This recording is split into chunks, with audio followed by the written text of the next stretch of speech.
नमस्कार, बहुत स्वागत है आप सभी का। आप देख रहे हैं हमारी खास पेशकश राजपथ और आपके साथ मैं हूं अमृता गर्ग। अतीक अहमद की बात करेंगे। अतीक अहमद अब अतीत हो चुका है, लेकिन उसकी पत्नी और 50,000 की इनामी शाइस्ता परवीन अब भी फरार है।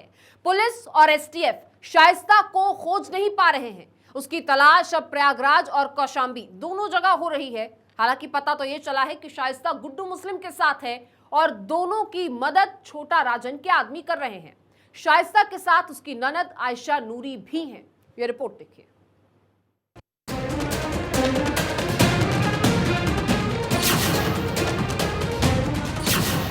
माफिया की मोस्ट वांटेड बेगम,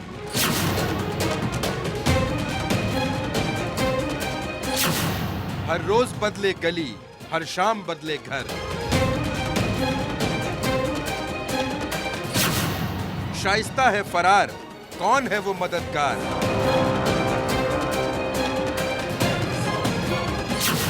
बेगम और बमबाज दोनों को पता है हर राज। 50 से ज्यादा दिन गए बीत, सुराग नहीं मिला सटीक।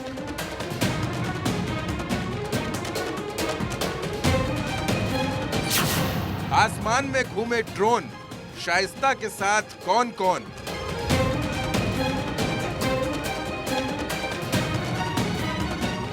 औलाद का एनकाउंटर हो गया, शौहर और देवर की हत्या हो गई, लेकिन शाइस्ता फिर भी सामने नहीं आई।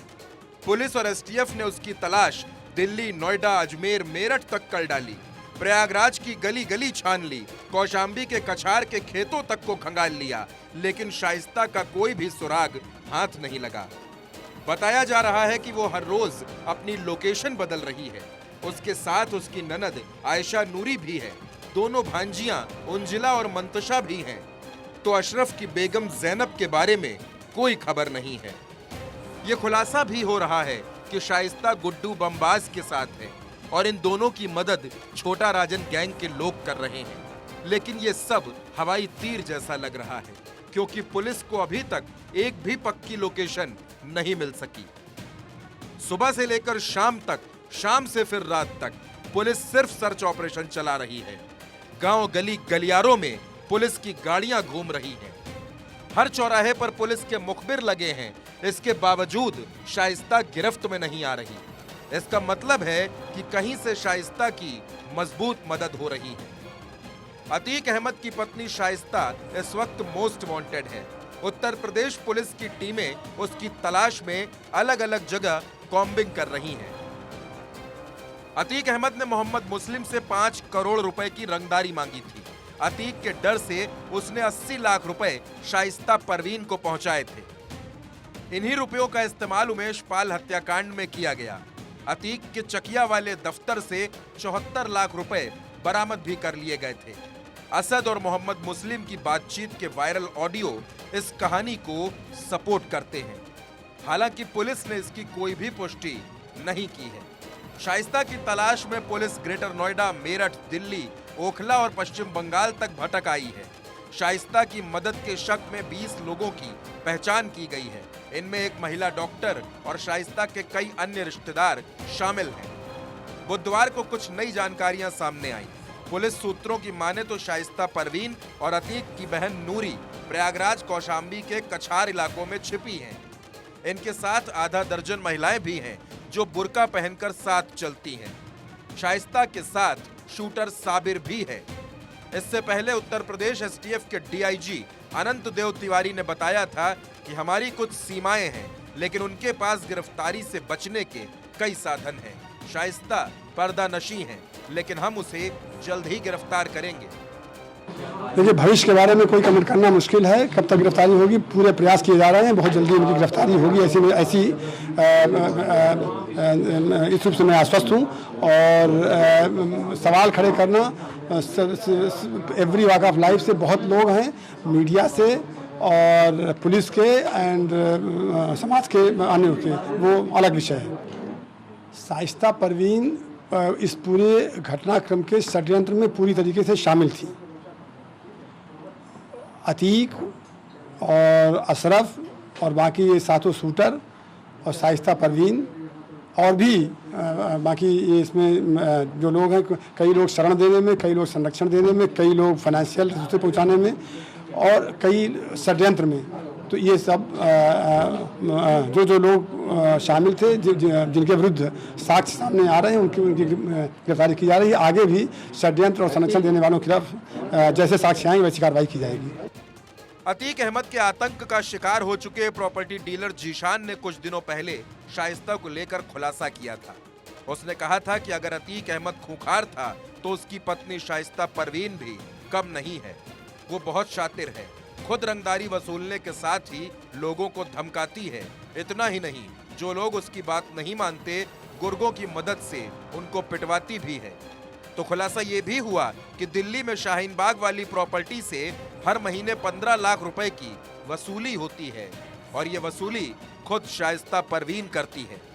शाइस्ता पुलिस के पंजे में आएगी या फिर ये रेस लंबी चलेगी, इस बारे में कुछ भी कह पाना अभी मुश्किल है। फिलहाल शाइस्ता परवीन की तलाश जारी है। Bureau report, Bharat 24।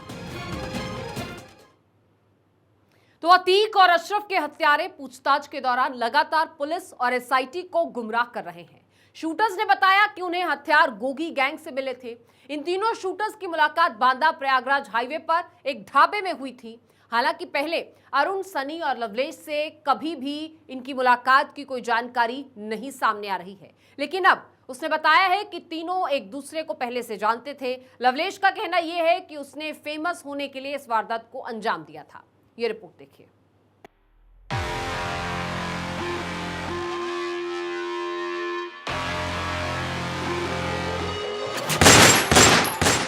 अतीक अशरफ के हत्यारों पर चौंकाने वाले खुलासे। पहले असद का करीबी था अरुण मौर्य। असद ने शेर अतीक नाम से बनाया था व्हाट्सएप ग्रुप। इस ग्रुप में अरुण मौर्य भी था मेंबर। ग्रुप से लेफ्ट कर गया था अरुण मौर्य। बाद में गैंग 90 व्हाट्सएप ग्रुप का मेंबर बना अरुण। पूछताछ में सनी ने खुद को बताया डॉन। अतीक अहमद और अशरफ के शूटर्स को लेकर जो खुलासे हो रहे हैं वो हर किसी को हैरान करते हैं। अरुण मौर्य, सनी और लवलेश तीनों पुलिस की रिमांड पर हैं। पूछताछ में इन तीनों के अलग अलग मकसद निकलकर सामने आ रहे हैं। अरुण मौर्य को लेकर खुलासा हुआ है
प्रयागराज पहुंचे। पहले कोर्ट में ही अतीक और अशरफ को मारने का प्लान था। पहले 13 अप्रैल को अतीक अशरफ के मर्डर का प्लान था।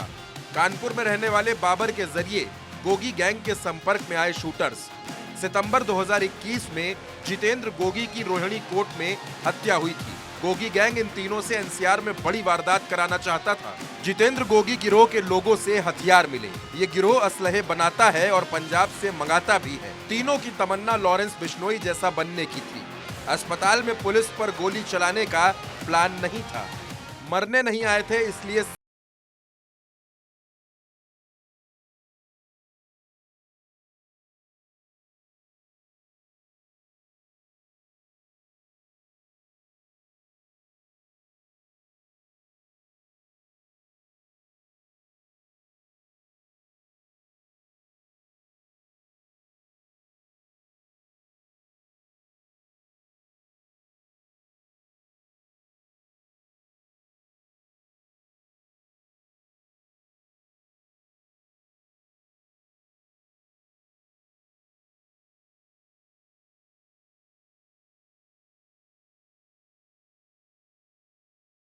की ट्रेनिंग दी थी। शुरुआत में कहा जा रहा था कि तीनों एक दूसरे को जानते तक नहीं, मगर यूपी पुलिस की पूछताछ में अरुण मौर्य ने खुलासा किया कि वो एक दूसरे को लंबे वक्त से जानते थे। हत्याकांड में शामिल सनी और लवलेश से मौर्य की मुलाकात बांदा प्रयागराज हाईवे पर एक ढाबे में हुई थी। इसी ढाबे पर अरुण मौर्य काम करता था। शूटर अरुण मौर्य के खिलाफ पिछले साल पानीपत में 2 मामले दर्ज किए गए थे। पानीपत के एसपी अजीत सिंह शेखावत ने बताया कि अरुण मौर्य के खिलाफ फरवरी 2022 में आर्म्स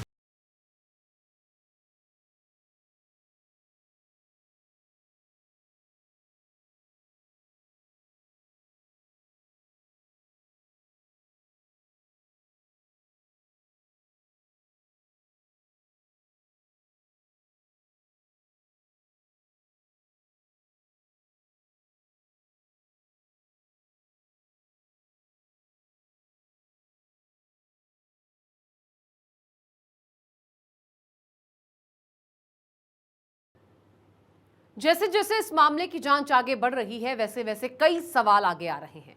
सवाल ये कि क्या असद को किसी ने उकसाया था? सवाल ये कि क्या असद उमेश पाल के मर्डर में गुड्डू मुस्लिम के कहने पर शामिल हुआ था?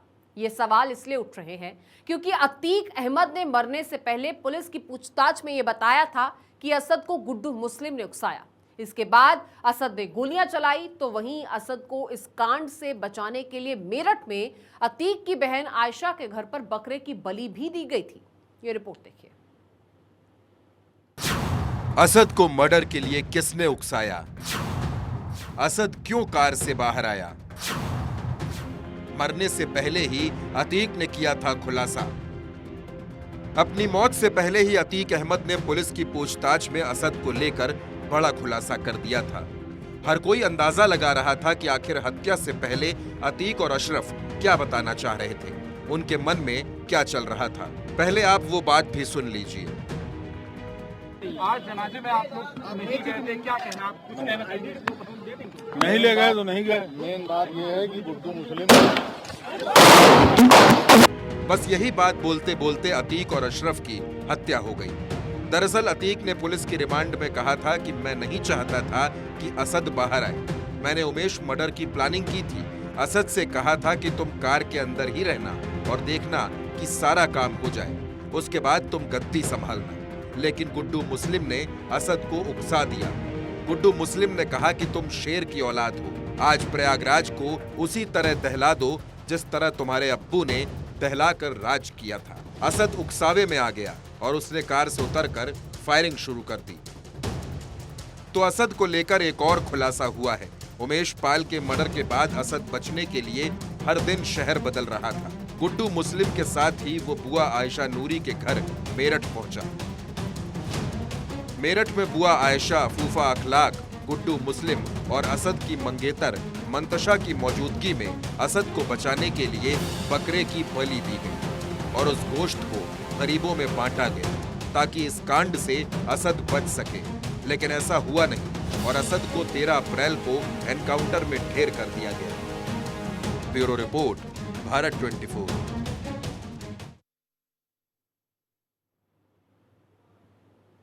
तो देखिए, अतीक और अशरफ की हत्या के बाद अतीक के साम्राज्य और खास तौर पर सियासी विरासत को कौन संभालेगा, अब यह सवाल सबसे बड़ा है क्योंकि शाइस्ता फरार है। अतीक के 2 नाबालिग बेटे बाल गृह सुधार गृह में हैं। अब ऐसे में उमर और अली ही अतीक की विरासत को आगे ले जा सकते हैं, लेकिन ये दोनों भी जेल में हैं। तो अतीक का तो पूरा परिवार बिखर चुका है। ये रिपोर्ट देखिए। अतीक की विरासत का उत्तराधिकारी कौन?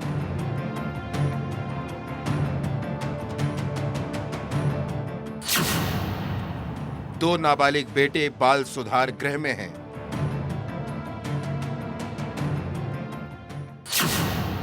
बड़ा बेटा उमर और अली दोनों जेल में हैं।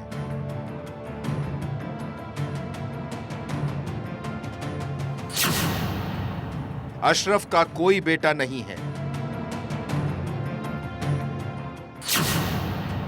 3 बेटियों का पिता था अशरफ।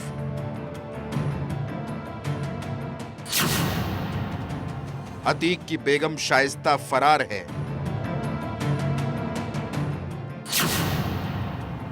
अशरफ की पत्नी जैनब फरार है। अतीक अहमद की हत्या के बाद उसका सब कुछ खत्म हो गया, बचा है तो सिर्फ उसका नाम। अब सवाल है कि माफिया के टूट चुके साम्राज्य को दोबारा कौन संभालता है? कौन भविष्य में प्रयागराज शहर की पश्चिमी सीट से दावेदारी कर सकता है? इन सवालों का जवाब खोजते ही जो पहले दो नाम मिलते हैं वो हैं अतीक के दो बड़े बेटे। दोनों इस वक्त जेल में हैं। अतीक के बड़े बेटे उमर के पास थोड़ा सियासी अनुभव है। दूसरा बेटा अली राजनीतिक रूप से कच्चा जरूर है, लेकिन सक्रियता और मुस्लिम युवाओं में लोकप्रियता अच्छी है। अतीक ने उमर का दाखिला सिविल लाइंस के सेंट जोसेफ स्कूल में करवाया। उमर के बाद इसी स्कूल में अली और असद ने भी पढ़ाई की। अतीक के सभी 5 बेटों में उमर पढ़ाई में सबसे अच्छा था। अतीक का बेटा उमर प्रयागराज में काज़मी कोचिंग में ट्यूशन पढ़ता था। उसका कभी किसी से कोई विवाद नहीं हुआ। उमर को महंगी चीजों का शौक था। वो महंगी गाड़ियों BMW और लैंड क्रूजर से चलता जरूर था, लेकिन अतीक अपने बेटों को कार चलाने की इजाजत नहीं देता था, बल्कि ड्राइवर और सुरक्षाकर्मी हमेशा साथ होते थे। 12वीं की पढ़ाई 2017 में पूरी करने के बाद उमर ने लॉ की पढ़ाई के लिए उत्तराखंड को चुना। उत्तराखंड जाकर वो पढ़ाई भी करने लगा, लेकिन 2018 में फूलपुर उपचुनाव के चलते वो दोबारा लौट आया और फिर पढ़ाई के लिए कहीं नहीं गया। जबकि अली और असद दोनों को हथियारों का शौक था, रुतबे का शौक था। अतीक ही अपने बच्चों का सियासी गुरु था। बेटों में उमर हमेशा सियासी बातों पर ध्यान देता था, लेकिन अली और असद दोनों आपराधिक वारदातों पर। उमर इस वक्त लखनऊ की जेल में बंद है।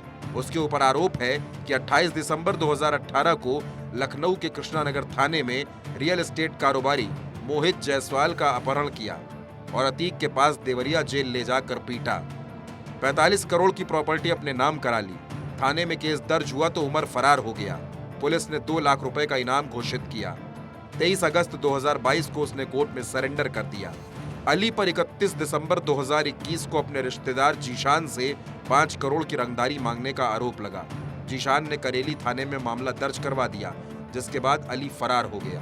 पुलिस ने 50,000 का इनामी बना दिया। 31 जुलाई 2022 को उसने कोर्ट में सरेंडर कर दिया। इसके बाद से वो नैनी जेल में बंद है। उमर और अली दोनों जेल में हैं। दोनों के बाहर निकलने के फिलहाल आसार नहीं। अतीक का सबसे बड़ा बेटा है उमर। अब बेटों पर ही विरासत को संभालने का दारोमदार। 2 लाख का इनामी था उमर, 50,000 का इनामी था अली। पिता का सियासी उत्तराधिकारी बनना चाहता था उमर। आज अतीक के दोनों बेटे जेल में हैं, तो दोनों छोटे बेटे बाल सुधार गृह में। पिता की मौत से चारों बेटे टूट चुके हैं। चाचा की भी हत्या हो गई है, तो माँ, चाची और बुआ फरार हैं। ऐसे में परिवार पूरी तरह से बिखर चुका है। Bureau report, Bharat 24। अतीक साम्राज्य के बाद अब बात मुख्तार अंसारी की कर लेते हैं। मुख्तार अंसारी बांदा जेल में है और वो बेहद डरा हुआ है। अतीक और अशरफ की हत्या के बाद से ही मुख्तार अपनी बैरक में बेचैन घूमता है। वो जेल के स्टाफ को भी अब शक भरी निगाहों से देखता है। आखिर ये डर क्यों है, इस रिपोर्ट के जरिए देखिए। अतीक अशरफ खल्लास, डॉन मुख्तार उदास। बेटा बहू जेल में, बेगम भी फरार।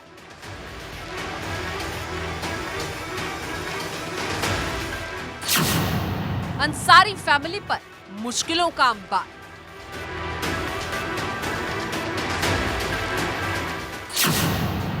गैंगस्टर मामले में आने वाला है फैसला।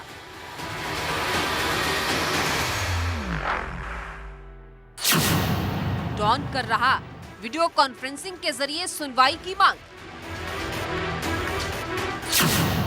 अतीक की मौत मुख्तार के दिल में भर गई खौफ। बांदा की सलाखों में बंद पूर्व विधायक मुख्तार अंसारी अब डरा हुआ है। खाना खाने में मन नहीं लग रहा, उसको नींद नहीं आ रही है। बैरक के अंदर बेचैनी में घूमता है। हर आहट उसे डराती है। अतीक अहमद की मौत ने तो उसका बीपी बढ़ा दिया है। जेल के अंदर बूढ़ा हो रहा ये डॉन मौत के खौफ की वजह से और डर गया है। मुख्तार ने भी अपनी जिंदगी में खूब दुश्मनियां ली हैं। अब उसे डर है कि कहीं ऐसा ना हो कि सुनवाई के लिए वो बाहर आए और कोई दुश्मन उसे नेस्तनाबूद कर दे, या योगी सरकार में ही कहीं उसकी गाड़ी ना पलट जाए। इसीलिए मुख्तार ने कोर्ट में अर्जी दी है कि मामलों पर जो सुनवाई होनी है वो वीडियो कॉन्फ्रेंसिंग के जरिए हो, ताकि वो सुरक्षित रहे। तो उधर फरार चल रही मुख्तार की पत्नी आफशा पर भी 50,000 का इनाम है। मऊ से पूर्व बाहुबली विधायक मुख्तार अंसारी को दोहरा झटका तब लगा जब उसके बेटे अब्बास की जमानत की अर्जी खारिज हो गई और उसकी पत्नी आफशा अंसारी पर भी इनामी राशि बढ़ाकर दुगनी कर दी गई। अतीत तो खत्म हो ही चुका है, लेकिन माफिया मुख्तार घुट घुट कर खत्म हो रहा है। पंजाब में सीएम भगवंत सिंह मान ने मुख्तार मामले में वकील का खर्च उठाने से इनकार कर दिया है।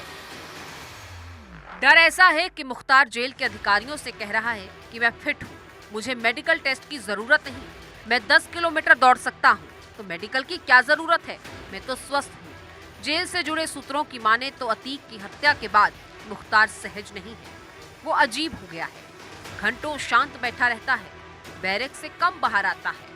मुख्तार बैरक में आने जाने वाले जेल स्टाफ को भी शक की निगाहों से देखता है। मुख्तार लगातार बीच बीच में पेशी के दौरान अपनी जान पर खतरे की बात कहता है।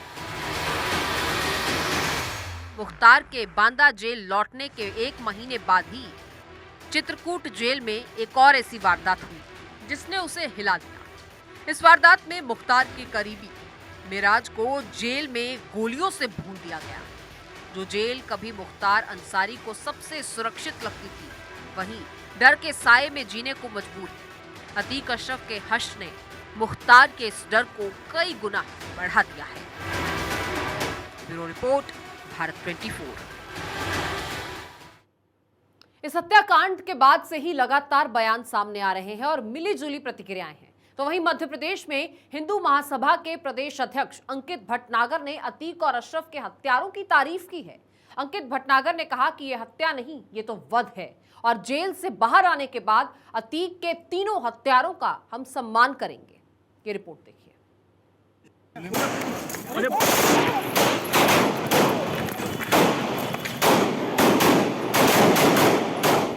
अतीक और अशरफ की हत्या के बाद से सियासत भी उफान पर है। विपक्ष जहां यूपी की कानून व्यवस्था पर सवाल खड़े कर रहा है, तो अब इस बहस में हिंदू महासभा की भी एंट्री हो गई है। हिंदू महासभा ने अतीक अहमद की हत्या को वध बताते हुए तीनों आरोपियों का सम्मान करने की बात कही है। हिंदू महासभा के मध्य प्रदेश यूनिट के प्रदेश अध्यक्ष अंकित भटनागर ने कहा कि ये हत्या नहीं, वध है। जैसे प्रभु राम ने रावण का वध किया था, उसी तरह इन तीनों युवकों द्वारा आतंक का अंत किया गया है। इसलिए अखिल भारत हिंदू महासभा कानूनी प्रक्रियाओं और कानूनी सजा पूरी करने के बाद बाहर आने पर इन तीनों युवाओं का सम्मान करेगी। कल आपने सुना होगा कि जिस तरह से अतीक अहमद और उसके भाई अशरफ का 3 युवाओं ने हत्या कर दी, हत्या नहीं ये वध है। जिस तरह से हमारे श्री रामचंद्र जी ने रामायण में और श्री कृष्ण जी ने महाभारत में राक्षसों का वध किया, उसी तरह आतंक का अंत इन 3 युवाओं के द्वारा किया गया है। इसलिए अखिल भारत हिंदू महासभा मध्य प्रदेश इन तीनों युवाओं को, जब इनकी जो कानूनी प्रक्रिया ये पकड़े गए हैं, इसके कानूनी प्रक्रिया के बाद इनको सजा या जो भी होता है कानून जिनको जो सजा देती है, उसके बाद अखिल भारत हिंदू महासभा मध्य प्रदेश इन तीनों युवाओं का सम्मान करेगी और इनकी बातें लेके जन जन तक पहुंचेगी। हिंदू महासभा ने अतीक और अशरफ के हत्यारोपियों की तुलना भगवान राम और भगवान श्री कृष्ण से कर दी। हिंदू महासभा के प्रदेश अध्यक्ष अंकित भटनागर ने कहा कि तीनों युवाओं की बातों को जन जन तक पहुंचाई जाएगी। किस तरह एक सामान्य परिवार से आने वाले युवाओं ने आतंक रूपी अतीक अहमद का अंत किया, इससे लोगों तक ये बात पहुंचेगी कि कहीं न कहीं उन्हें भी आतंक के खिलाफ खड़ा होना चाहिए।